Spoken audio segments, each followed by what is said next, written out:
ఒక ఆడపిల్ల అందం ఆమె చిరునవ్వులో ఉంటుంది. కానీ ఆమె చేతులపై మెరిసే గోరింటాకు ఆ అందానికి ఒక సాంప్రదాయం జోడిస్తుంది. గోరింటాకు అంటే కేవలం చేతులకు వేసుకునే రంగు కాదు. అది మన భారతీయ సంస్కృతికి ప్రతీక. మన అమ్మమ్మల జ్ఞానం, మన ఆచారాల అందమైన గుర్తు.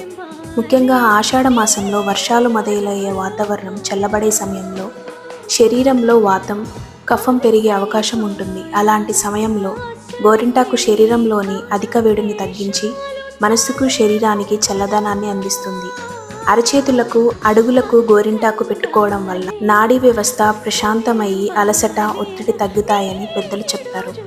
గోళ్ళ చుట్టూ వచ్చే ఇన్ఫెక్షన్ నుంచి రక్షణ కల్పించడంలో కూడా గోరింటాకు సహాయపడుతుంది. ఆధ్యాత్మికంగా ఆషాఢంలో గోరింటాకు పెట్టుకుంటే సౌభాగ్యం, ఐశ్వర్యం, ఆనందం కలుగుతాయని మన విశ్వాసం.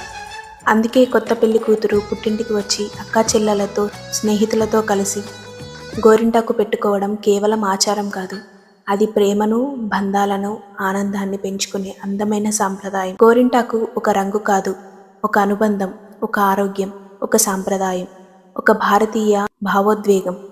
మన సంస్కృతిని ప్రేమిస్తే ఈ వీడియోని తప్పకుండా షేర్ చేయండి.